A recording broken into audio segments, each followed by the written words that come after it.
ਅੱਜ ਪਾਕਿਸਤਾਨੀ ਭਰਾਵਾਂ ਨਾਲ ਇੱਕ ਬੜੀ ਅਹਿਮ ਇਨਫੋਰਮੇਸ਼ਨ ਸ਼ੇਅਰ ਕਰਨਾ ਚਾਹ ਰਿਹਾ, ਉਹ ਹੈ ਪਾਕਿਸਤਾਨੀ ਨਿਜ਼ਾਮੇ ਸਿਆਸਤ ਦੇ ਬਾਰੇ ਵਿੱਚ।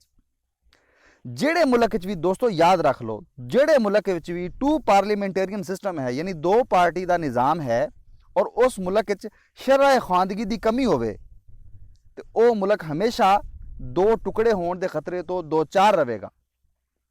ਟੂ ਪਾਰਲੀਮੈਂਟੇਰੀ ਸਿਸਟਮ ਵਿੱਚ ਇਹ ਹੁੰਦਾ ਹੈ ਕਿ ਇੱਕ ਪਾਰਟੀ ਹਕੂਮਤ ਵਿੱਚ ਆ ਜਾਂਦੀ ਹੈ ਔਰ ਦੂਸਰੀ ਪਾਰਟੀ ਦਾ ਕੰਮ ਇਹ ਹੁੰਦਾ ਹੈ ਕਿ ਉਹਨਾਂ ਦੀ ਮੁਖਾਲਫਤ ਕਰਨਾ, ਉਹਨਾਂ ਦੇ ਰਾਹ ਵਿੱਚ ਰੋੜੇ ਅਟਕਾਣਾ।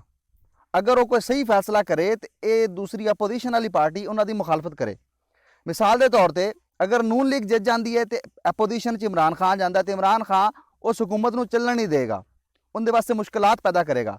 ਇਸੇ ਤਰ੍ਹਾਂ ਅਗਰ ਇਮਰਾਨ ਖਾਨ ਦੀ हुकूमत आ जाती है, जैसा कि तुम देखिया सारिया पार्टियां इकट्ठियां हो गई PDM की शक्ल और उन्हें इमरान खान की हुकूमत को चलन नहीं दिता, काम नहीं करन दिता।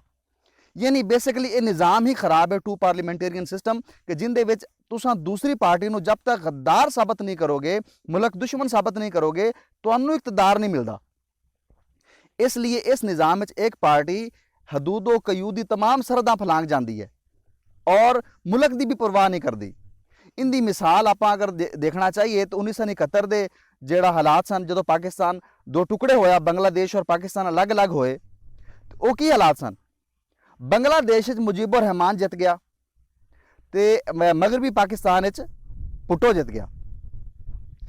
हुण हुकूमत किंदी बनती सी? मुजीबुर रहमान की। मुजीबुर रहमान को ज़्यादा सीटां सन, लेकिन एस्टैबलिशमेंट ये चाहती सी कि भुट्टो ਨੂੰ हुकूमत मिले और मुजीबुर रहमान ਨੂੰ हुकूमत ना मिले। उन्होंने हुकूमत नहीं दी, उस इलाके उनकी अक्सरीयत सी। हुण उन्हें की किया, इतनी मुखालफत वधी कि उन्हें वो अपना इलाका ही अलग कर लिया, वो बांग्लादेश अलग बन गया तो यह मगरबी पाकिस्तान